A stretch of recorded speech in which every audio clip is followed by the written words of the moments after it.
राम मंदिर के बनने पर कई लोगों का ये मानना है कि ये लोगों के हार्ड अर्न मनी का एक कंप्लीट वेस्टेज है। इससे अच्छा तो देश में हॉस्पिटल या स्कूल बना देते तो इससे देश का ज्यादा भला होता। बीमार पड़ोगे अस्पताल जाओगे कि मंदिर जाओगे? भगवान को क्या चाहिए कि भाई सब लोग खुश रहे, सुखी रहे। लेकिन अगर मैं आपसे ये कहूँ कि ऑफिशियल रिपोर्ट्स के हिसाब से राम मंदिर कुछ ही सालों में यूपी को 1 लाख करोड़ रुपए कमा के देने वाला है, तो अब ये कैसे होगा और इस मंदिर का बनना हमारे पैसों की बर्बादी है या स्ट्रैटेजी, जानेंगे इस वीडियो में।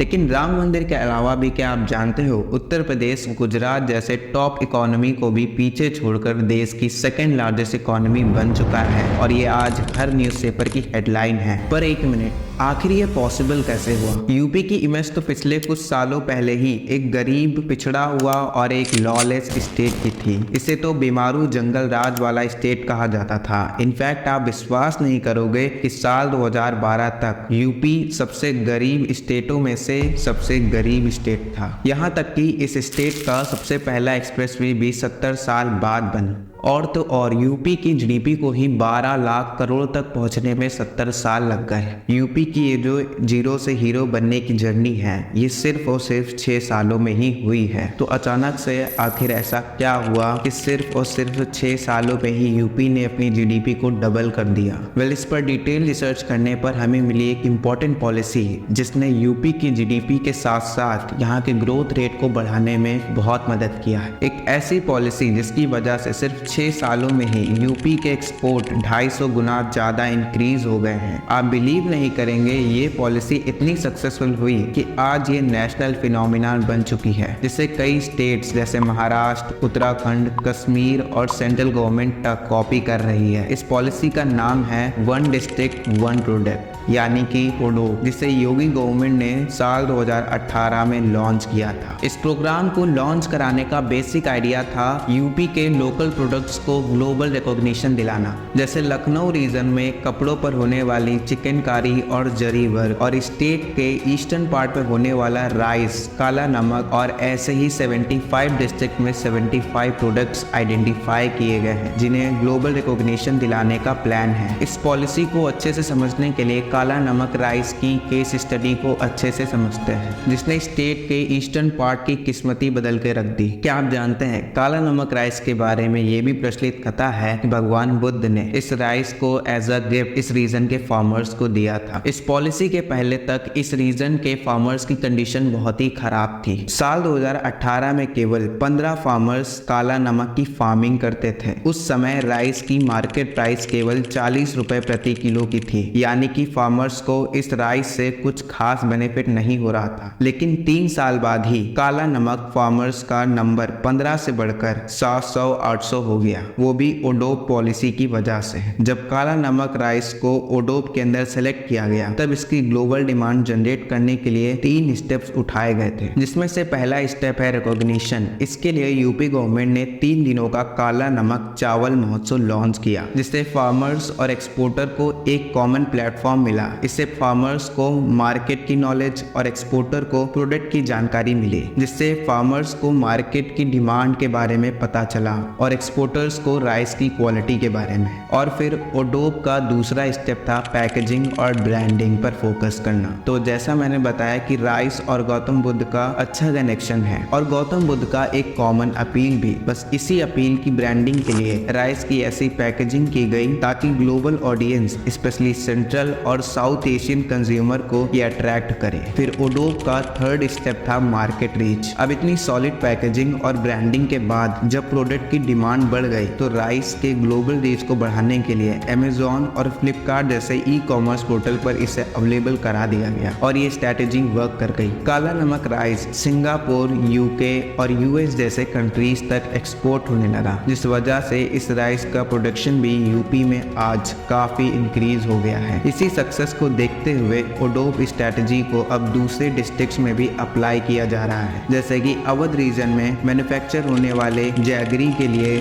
जैगरी फेस्टिवल्स, वाराणसी में टोमेटोज के लिए टोमेटो फेस्टिवल और गोरखपुर के फार्मर्स के लिए golden sweet potato festival organise किए जा रहे हैं। गवर्नमेंट का खुद का ये कहना है कि इसी एक स्ट्रैटेजी की वजह से केवल 5 सालों में स्टेट का एक्सपोर्ट 250 गुना जंप हुआ है। जिस यूपी में 70 सालों में सिर्फ एक एक्सप्रेसवे था, अब उसी यूपी में कंप्लीटेड और प्रपोज 13 एक्सप्रेसवे हैं और ये हुआ है सिर्फ 6 सालों के दौरान। ये एक्सप्रेसवेज यूपी के लेस नोन रीजन को स्टेट कैपिटल और मेजर इंडस्ट्रियल सिटीज से कनेक्ट करेंगे और इसी वजह से यूपी के पूरे स्टेट में एक्सप्रेसवेज का एक खतरनाक नेटवर्क बन रहा है, जैसे कि लखनऊ कानपुर एक्सप्रेसवे, बुंदेलखंड एक्सप्रेसवे इटावा और चित्रकूट को कनेक्ट करेगी और इसी तरह Yamuna expressway, Gorakhpur expressway, Ganga expressway, Ghaziabad Kanpur expressway, Siliguri expressway, ये सभी एक्सप्रेसवेज मिलकर एक क्रांतिकारी नेटवर्क बना रहे हैं। इसके अलावा आज यूपी में वर्ल्ड क्लास एयरपोर्ट्स भी बन चुके हैं। इनफैक्ट ये इंफ्रास्ट्रक्चर इतना एडवांस है कि पीएम का प्लेन भी यूपी के रोड्स पर लैंड हो सकता है और आज यूपी देश का वो सिंगल स्टेट है जहां पर एक्सप्रेसवे और 20 एयरपोर्ट्स हैं और यही इंफ्रास्ट्रक्चर और डेवलपमेंट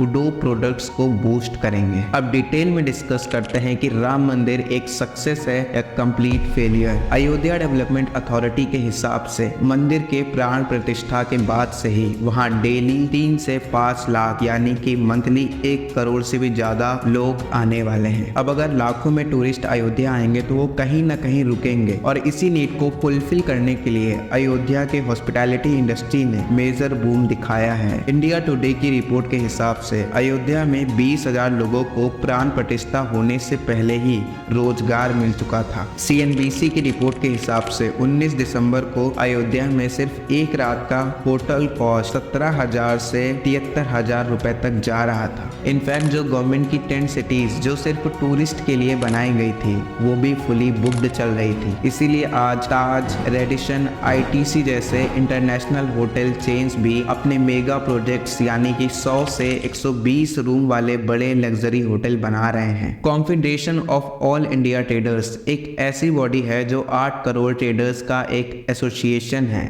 उनके प्रेडिक्शन के हिसाब से राम मंदिर की वजह से अयोध्या में टोटल 1 लाख करोड़ का बिजनेस जनरेट होने वाला है। अब जब इस जगह की डिमांड बढ़ेगी तो जाहिर है इंफ्रास्ट्रक्चर भी उसी हिसाब से बिल्ड करना होगा। इसीलिए अयोध्या में 85,000 करोड़ का इन्वेस्टमेंट हो रहा है, क्योंकि टेम्पल टूरिज्म एक ऐसा सेक्टर है जिसने ऑलरेडी उत्तर प्रदेश की GDP में एक मेजर कंट्रीब्यूशन दिया है और टेम्पल्स का लोकल इकोनॉमी को बूस्ट करने में कितना पॉजिटिव इम्पैक्ट होता है इसका बेस्ट एग्जांपल है काशी विश्वनाथ कॉरिडोर। पीएम मोदी जी का ये खुद कहना है कि काशी विश्वनाथ टेम्पल के रेनोवेशन होने के पहले 80 लाख टूरिस्ट हर साल टेम्पल आते थे, लेकिन कॉरिडोर के कंप्लीट होने के बाद से 7 करोड़ टूरिस्ट ने टेम्पल विजिट किया है, वो भी केवल 1 साल के अंदर। और इसीलिए यूपी के इकोनॉमिक ग्रोथ के पीछे टेम्पल इकोनॉमी का भी बहुत बड़ा हाथ है, जिस पर अभी काफी ज्यादा फोकस किया जा रहा है। स्टेट का काफी फोकस है रिलीजियस टूरिज्म और टेम्पल इकोनॉमी को ग्रो करके स्टेट के मल्टीपल इकोसिस्टम डेवलप करने का, जिससे बाकी के सेक्टर जैसे कि टूरिज्म, मेडिकल, एजुकेशन, इंफ्रास्ट्रक्चर का भी अपने आप ग्रोथ होगा। इसी चीज को ध्यान रखते हुए यूपी में ऐसे ही दूसरे टेम्पल कॉरिडोर प्रोजेक्ट्स लॉन्च हो रहे हैं, जैसे कि मिर्जापुर विंध्यावासिनी, मथुरा में वृंदावन और बरेली में नाथ सर्किट, जो कि लोकल इकोनॉमी को बूस्ट देंगे।